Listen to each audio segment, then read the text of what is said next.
Di tengah riuh rendah narasi pembangunan, kepergian Bambang dan Doni dari panggung ibu kota Nusantara adalah denting piano yang tiba-tiba lenyap di tengah konser. Kejutan itu seperti petir yang membelah langit cerah, menimbulkan gema kebingungan yang meresap ke dalam jiwa rakyat. Di saat pemerintah sedang menari-nari dalam pesta keyakinan bahwa IKN adalah mahakarya yang siap diresmikan, berita ini datang sebagai interupsi yang tak terduga. Misteri yang menyelimuti keputusan Bambang dan Doni untuk mengundurkan diri adalah labirin yang belum terpecahkan. Apakah mereka terhuyung di bawah beban harapan yang terlalu berat, ataukah ada alasan lain yang tersembunyi di balik tirai istana? Kabar yang beredar menyebutkan bahwa mereka diberhentikan karena tidak mampu memenuhi target pekerjaan.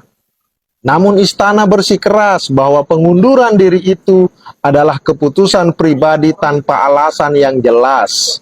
Teka-teki ini seperti benang kusut, menantang kita untuk mencari ujungnya.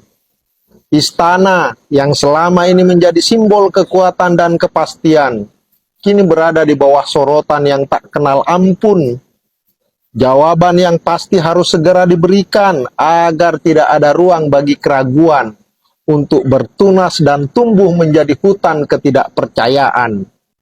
Mega proyek IKN yang seharusnya menjadi cerita indah tentang kemajuan, kini berada di bawah bayang-bayang pertanyaan yang menggantung, termasuk soal minat para investor yang sejauh ini hanya terdengar sebagai bisikan angin. Dalam keheningan yang menyusul, kita semua menunggu dengan napas yang tertahan. Apakah IKN akan tetap berdiri sebagai monumen kemajuan, ataukah akan menjadi reruntuhan harapan? Kita berdiri di persimpangan, menatap ke depan, mencari tanda-tanda yang akan membawa kita ke jawaban yang kita cari. Dan di tengah kebingungan ini, satu hal yang pasti, kebenaran akan selalu menemukan jalannya ke permukaan, seperti matahari yang tak terelakkan akan terbit di ufuk timur. Thank you. Jangan paksa Bambang dan Doni bicara, karena Jokowi pasti akan malu soal proyek IKN ini. Assalamualaikum warahmatullahi wabarakatuh. Salam Om Swastiastu, Namo Buddhaya, salam kebajikan dan salam sejahtera untuk kita semua. Saudara, mundurnya kepala dan wakil kepala otorita ibu kota negara alias IKN, Bambang Susantono dan Doni Rahayu, masih menjadi spekulasi karena belum ada keterangan resmi dari yang bersangkutan mengenai pengunduran diri mereka. Namun yang jelas, mundurnya mereka bak petir di siang bolong yang jelas mengejutkan Jokowi selaku sosok yang semula sangat yakin bahwa proses pembangunan IKN akan berjalan mulus dan lancar di bawah kepemimpinan Bambang dan Doni ini. Lansiran dari laman bbc.com menyebutkan bahwa sampai Rabu 5 Juni 2024 siang, Bambang dan Doni belum memberikan keterangan tentang alasan kemunduran mereka. Sementara Presiden Insinyur Haji Joko Widodo merespons dengan jawaban template ketika ditanya soal perkara ini. Ditanyakan ke Pak Bambang dan Pak Doni karena alasannya alasan pribadi, kata Jokowi di hadapan wartawan saat berkunjung ke ibu kota negara. Yah, Mr. Presiden, jawaban template begitu sih siapa saja bisa bicara. Karena tidak diberi tambahan yang memberi efek menduhkan. Pak D. Jokowi, apa jangan-jangan hati Bapak sedang galau, cemas, gemas, dan panas? Beda Jokowi, beda pula jawaban Opung Luhut ketika ditanya. Sosok Menteri Segala Urusan ini mengaku bahwa mundurnya Bambang dan Doni terkait dengan apa yang disebutnya kepemimpinan. Itu menyangkut leadership saja.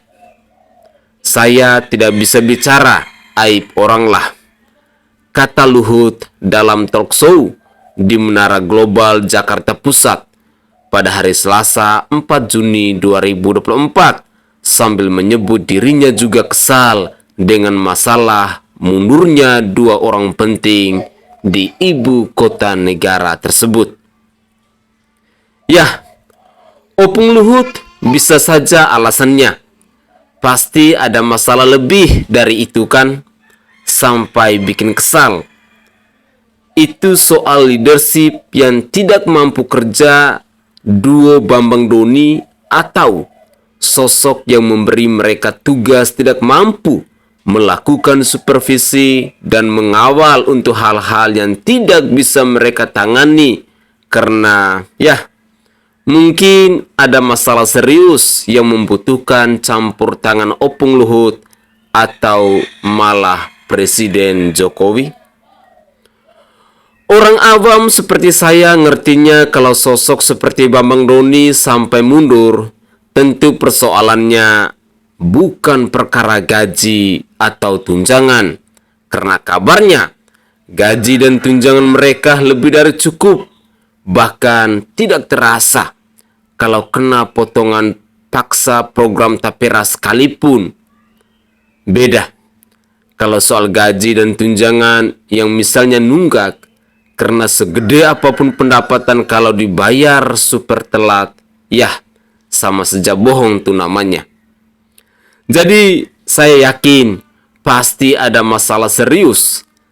Entahkah soal pembebasan lahan, proses pembangunan, soal tanah dan masyarakat adat, atau masalah lain yang kini masih disimpang rapat-rapat. Hanya dalam situasi terdesak atau situasi yang menimbulkan ketidaknyamanan, bukan tak mungkin bahwa Bambang dan Doni akan bersuara, lalu membuka aib dan borok dari proyek ibu kota negara yang bisa membuat Presiden Joko Widodo malu atau malah murka karena omongan mereka.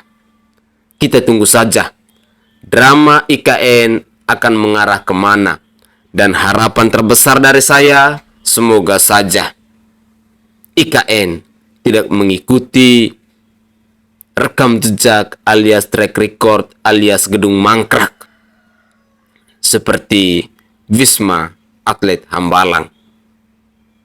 Mari kita dengarkan lagi komentar dari netizen yang lain. Kepala otorita IKN dan wakilnya mengundurkan diri dua-duanya. Apa itu artinya? Mari kita bahas. Anda lihat nggak persidangan Yassin Limpo? Ya? Habis itu dikorek Yassin Limpo, dipermalukan habis. Wah, bilang anaknya lah, cucunya lah, istrinya lah, minta duit ke kementerian dan seterusnya dan seterusnya. Belum lagi ada penyanyi-penyanyi lah katanya, ya. Jadi itu menjadi trauma bagi semua pejabat sekarang ini, ya. Jadi mereka mulai berhitung sekarang, ya. Kalau mereka melakukan kesalahan, ya, melakukan pelanggaran, dan suatu saat dipanggil ke pengadilan, itu akan ditelanjangi semuanya, ya. Jadi sekarang mereka hati-hati sekali, nggak mau sembarangan melakukan pelanggaran-pelanggaran, ya. Kenapa? Karena sekarang Presiden Joko sudah di ujung, ya. Kalau sekarang pejabat publik melakukan pelanggaran, itu rejim gemoy nanti nggak ada jaminan itu aman di rejim gemoy. Bisa ditangkap, dibawa ke pengadilan. Jadi sekarang pejabat publik hati-hati semua, takut semua, ya. Nah, IKN ini kan proyek yang dipaksakan, ya. Duitnya nggak ada, investor nggak ada, tapi maunya jalan terus. Nggak jelas tuh kontraktor dibayar apa enggak, ya kan?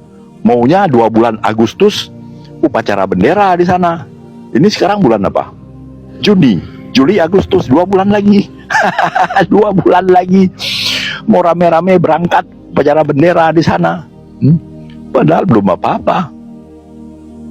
Itu kan butuh biaya, ya, butuh biaya besar. Nah, si otorita ini kepala otorita ini disuruh cari biaya. Pokoknya harus ada biaya untuk upacara pesta 17 Agustus. Sakit kepala lah dia. Di mana dia cari duit? Harusnya kan Menteri Keuangan nurunin duit. Menteri Keuangan juga nggak punya duit. Jadi dia disuruh cari duit. Ya, dia cari duit kalau melakukan pelanggaran bisa cilaka 12 dia. Oh, nanti diseret gimana? Kayak Yassin Limpo. Ya, mendingan daripada masuk buaya, mendingan dia mundur aja. Ngapain nyari penyakit, ya? Gitu cerita mundurnya ketua otorita IKN. Nggak ada sekarang yang berani ambil risiko, ya, melakukan pelanggaran, ya, di luar ketentuan. Bahaya banget sekarang, ya. Jadi gitu. Jadi nggak tahu, semakin tak jelas ini nasib IKN ini, ya. Dan sekarang yang diangkat jadi ketua IKN sementara ini Menteri PUPR. Siapa namanya tuh? Ya, Menteri PUPR itu. Ya, pasti dia juga, ya pasti nggak efektif lah. Dia menteri banyak urusannya, urusan tol di sana sini, tiba-tiba dikasih IKN suruh urus, ya. Aduh, habis itu wakilnya si Antoni Yuli lagi. Siapa lagi itu Antoni Yuli itu? Ya, masih junior gitu, ya. Kita lihatlah nasib IKN ini bagaimana. Netizen ada komentar? Setuju IKN jalan terus atau dibubarin aja? Hari Senin kemarin kita mengawali minggu dengan pengumuman pengunduran diri dari 2 pejabat tertinggi di IKN secara sekaligus, secara serentak. Ya, secara mengherankan juga. Pak Bambang Susantono, Kepala Otorita IKN, dan Pak Doni Rahayu, Wakil Kepala Otorita IKN, keduanya akhirnya resmi mengundurkan diri. Pastinya akal sehat kita mengatakan nggak mungkin nggak ada apa-apanya. Nggak mungkin nggak ada yang benar-benar berbau busuk di balik pengunduran diri serentak dari kepala dan juga wakil kepala IKN ini. Pasti di balik semua ini ada masalah yang sangat besar. Mungkin saja masalah ini bahkan terkait dengan pelanggaran hukum. Atau paling enggak ada potensi pelanggaran hukum yang benar-benar besar. Ini benar-benar rumit ya. Pak Bambang Susantono dan Pak Doni Rahayu adalah 2 orang dengan latar belakang profesional, bukan politisi. Pak Bambang Susantono memang seorang birokrat yang lama berkarir di Kementerian Pekerjaan Umum. Dia ini seorang insinyur lulusan Universitas California di Berkeley. Sebelum menjadi Kepala Otorita IKN, dia bertugas sebagai Wakil Presiden Bank Pembangunan Asia atau ADB dengan spesialisasi tugas di bidang pengelolaan pengetahuan dan pembangunan berkelanjutan. Sementara itu, Pak Doni Rahayu berlatar belakang seorang arsitek. Sebelum ditugaskan di IKN, dia menjabat sebagai Managing Director di Sinarmas Land, pengembang kawasan kota modern BSD, kawasan Bumi Serpong Damai di bagian barat Jakarta.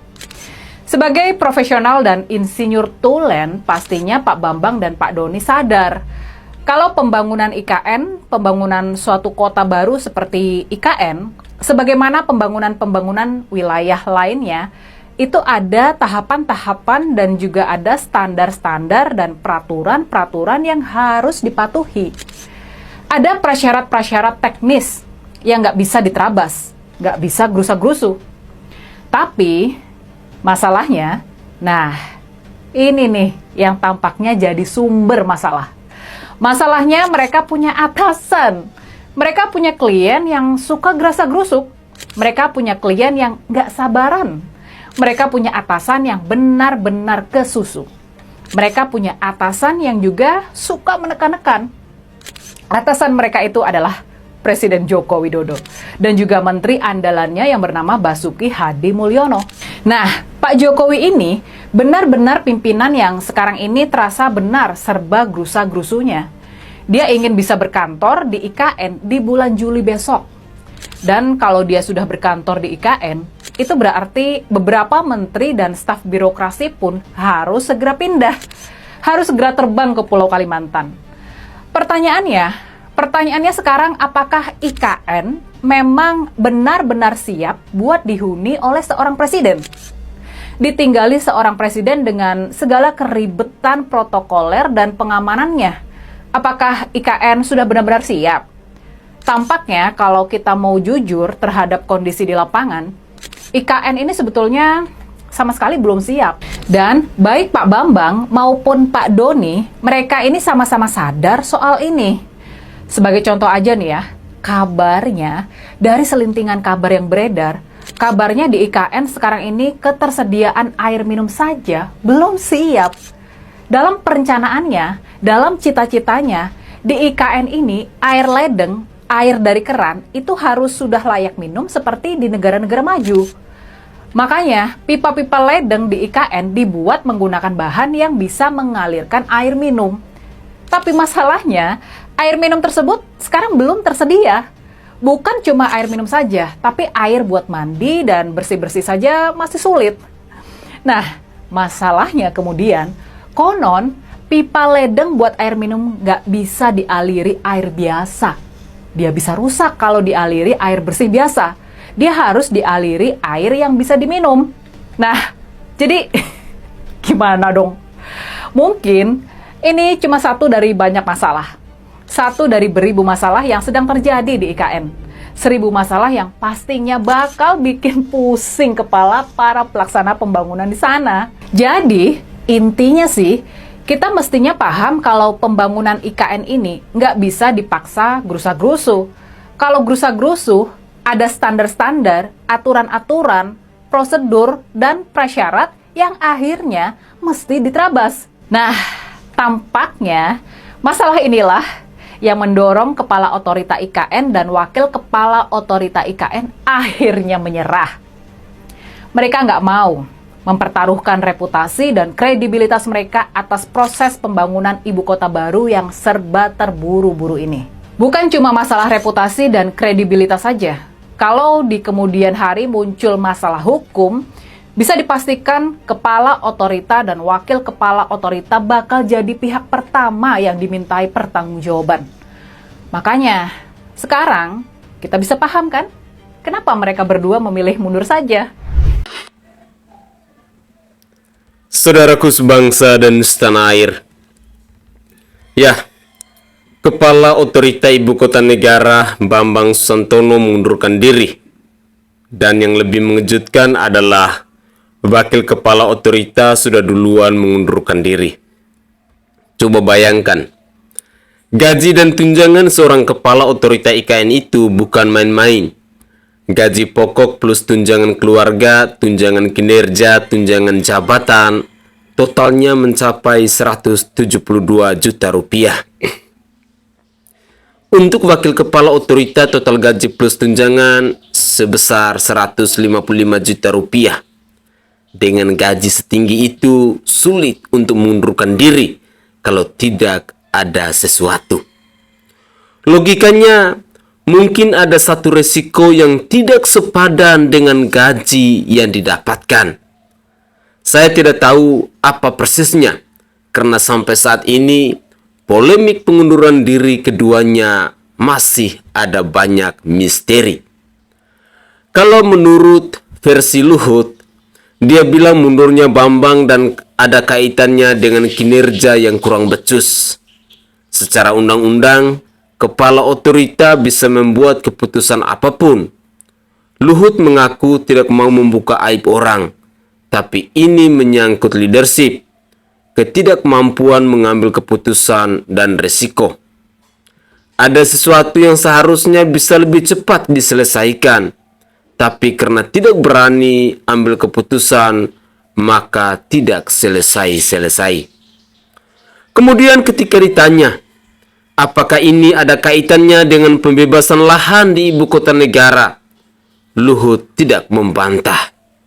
Pembebasan lahan di IKN tidak berjalan sesuai harapan, padahal itu tanggung jawab dari seorang kepala otorita IKN. Kata Luhut, sebagai pemimpin sudah punya kewenangan, harus berani ambil risiko. Luhut sampai kesal dengan masalah ini. Jadi sebenarnya sudah tidak kelihatan jelas masalah utama dari IKN, yaitu pembebasan lahan yang tidak sesuai harapan, sehingga investor asing malas untuk masuk ke ibu kota negara. Status lahan tidak jelas. Tidak akan ada yang mau masuk dan begitu saja mengucurkan modal triliunan rupiah. Dan sebagai penggantinya, Bapak Presiden Insinyur Haji Joko Widodo menunjuk PLT Kepala Otorita, yaitu Menteri PUPR Pak Basuki, dan PLT Wakil Kepala Otorita Raja Juli Antoni, yang juga Wakil Menteri ATR garing BPN. Tugas mereka adalah mengurus pembebasan lahan dan investasi di IKN. Nantinya akan diputuskan status tanah di IKN ini apakah akan dijual, disewa, atau skema kerjasama pemerintah dengan badan usaha.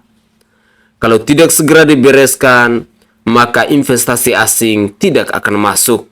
Mereka butuh kejelasan soal status tanah tersebut. Proyek di IKN dibiayai oleh APBN sebesar 20% dan 80% sisanya dari investasi keluar. Kalau tidak ada investasi dari luar, ini yang berbahaya. Ada dua kemungkinan. Yang pertama, terpaksa mengorbankan APBN lagi, yang sekarang saja sudah bikin APBN terasa berat. Apalagi mau ditambahkan lagi untuk menutupi investasi luar yang tidak masuk-masuk ini. Ujung-ujungnya ekonomi negara makin berat, rakyat pun makin terjepit dan makin susah. Poin yang kedua, kalau tidak ada investasi dan tidak bisa dipakai APBN, maka IKN bisa mangkrak seperti Wisma Atlet Hambalang. Dan ini lebih fantastis daripada hal-hal yang tidak pernah kita bayangkan selama ini. Mega proyek yang digembar-gemburkan dan sudah menghebohkan dunia ini, kalau benar-benar akan mengikuti seperti Wisma Atlet Hambalang, tidak tahu di mana lagi marwah dari bangsa ini. Tapi semoga saja semuanya itu jangan sampai terjadi. Saya paham Presiden pasti pusing dengan situasi saat ini. Apalagi mundurnya dua kepala otorita IKN ini sudah sampai di luar negeri. Beberapa media asing sudah memberitakan kabar ini. Kemunduran mereka jelas sekali membuat banyak orang akan bertanya-tanya. Ini bisa menjadi image yang tidak baik. Ibarat sebuah perusahaan ditinggalkan oleh dua pemimpin dalam waktu yang berdekatan. Yang ada di benak banyak orang adalah pasti ada masalah. Ini bisa membuat image IKN jadi kurang bagus di mata masyarakat dan dunia internasional. Pemerintah pasti makin pusing bagaimana mau meyakinkan investor, padahal di sisi lain kepala otorita malah mundur. Mereka akan bertanya why, dan biasanya jawabannya akan tidak baik. Dampak ini bisa meluas dan bisa berefek pada ibu kota negara tersebut. Pemerintah harus segera melakukan sesuatu, segera dan cepat, atau semuanya terlambat. Jangan sampai image IKN jadi jelek di mata investor sehingga tidak lagi terlihat seksi. Dari sini, kita sudah bisa menilai bagaimana cara pemerintah berusaha menarik investasi asing. Dari contoh ibu kota negara ini saja, prosesnya lama dan tidak ada kejelasan soal lahan, padahal sudah bertahun-tahun IKN ini dibangun. Tetapi tetap saja lahan tidak beres. Ini sejalan dengan bukti bahwa investor asing lebih memilih negara tetangga ketimbang Indonesia. Kemampuan Indonesia untuk menarik investasi masih kurang oke. Ditambah lagi banyak masalah seperti birokrasi, pungli, korupsi, dan lain-lain yang membuat investor ragu. Saya dari dulu sudah katakan, kalau mau Indonesia seksi di mata investor, kalau mau Indonesia duduk manis dan investor yang datang sendiri, tidak ada cara lain selain basmi yang namanya koruptor. Berantas yang namanya pungli dan permudah yang namanya birokrasi, semudah membalikan telapak tangan kita. Kalau tidak beres, jangan harap bisa bersaing dengan negara lain. Lihat saja, Apple lebih suka investasi di Vietnam, Google lebih suka investasi besar di Malaysia. Begitu juga Microsoft yang investasi di Malaysia lebih besar dari Indonesia. Tesla sampai saat ini masih ragu untuk investasi di negara ini. Ya, begitulah kira-kira. Dan semoga saja proyek IKN ini tidak seperti rumah hantu Hambalang yang mangkrak sampai hari ini. Jika terjadi demikian, maka saya sangat yakin dan percaya dunia pasti akan menertawakan kita. Saya Sainai dari Provinsi Nusa Tenggara Timur. Saatnya kita yang rakyat jelata harus berani untuk bersuara. Salam hormat, salam NKRI, dan salam Pancasila untuk kita semua.